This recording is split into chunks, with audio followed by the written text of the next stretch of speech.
But to conclude, my general point is, I'll come to that, is that this genocide claim marks a shift that occurred in the management of the 1920s memory. The shift of the third or even fourth generation after the traumatic event.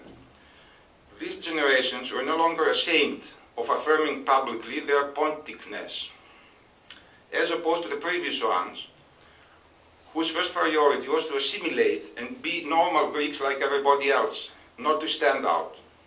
I think that the adventure of Professor Markovits with the Aparemphato has very much to do with that, but I cannot develop, maybe in private.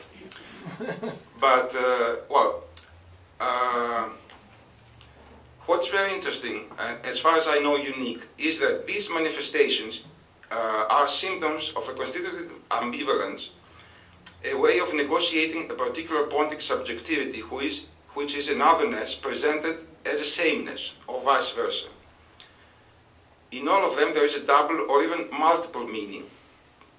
Ponticness is presented as a variety of Greekness, but not just any variety, among others, rather as a paradigmatic variety, as the very essence of Greekness, what is more Greek than the normal Greeks themselves. So here I use a quotation by Giorgio Agamben, which is about grammar. But Agamben says this very interesting thing. What is a paradigm? This is the title of his lecture. And he says, the paradigm, like in grammar, the paradigma in Greek means example, but okay, you have this epistemological paradigm. A paradigm has a paradoxical status because it belongs to a class, not because it comes out of a class, not on the grounds that it's different, but on the grounds that it resembles. It's a typical sample paradigma. But because of this similarity, we take it out of a series. In this sense,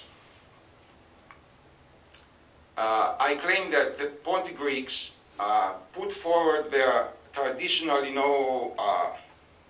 the origin of their language in Homer, and it's something very, very ancient, very Greek. But if we are more Greeks than the Greeks themselves, then we differentiate ourselves from them. And I think that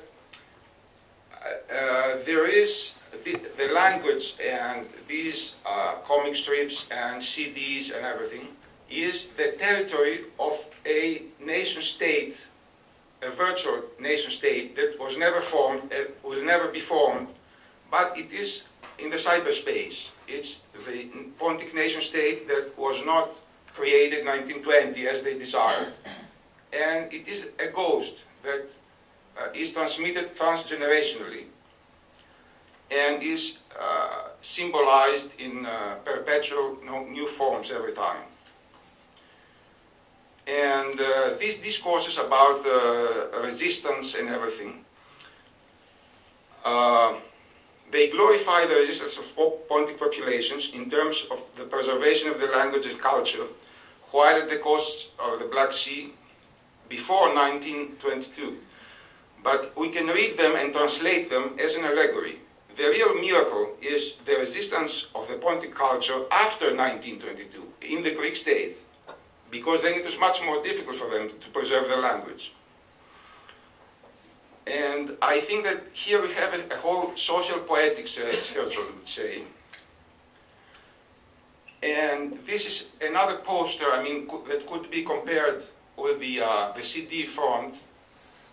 Here we have two men. It's a very masculinist image. The first one was even a masculinist image. But I maintain that we have a queering, really, of the Pontic identity and Greek identity. Not only because they have no moustache here, because the other guys of the 1980s was a guy with a moustache. But on top of that, because one of them is a Turk. You read the names here, Philippos Kesapidis, with two L's, two lambda, and one P, which is a mistake of photograph, but anyway. And Adem Mekiz. So they are not afraid to claim that we have common things with the Turks, because in Turkey there are people speaking Romaic as well. They don't care about Macedonia at all. They just say, come and listen to Pontic music, and one guy will be Turk, and the other will be from Katerini, Enos Pontian Pierias. But who cares? We'll play kemençe and have two kemençes here, two liras. And so we have a periodization. It's a new phase.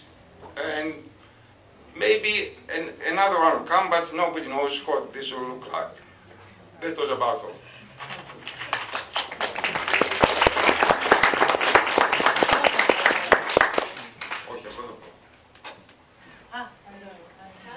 Okay, thank you very much. Well, we discovered who the real Greeks are, and we discovered also that the real Greeks can have also Turkish names. So this is very nice. Thank you very much.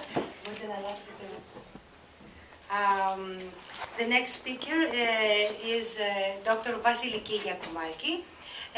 She is a social anthropologist. She is teaching social anthropology.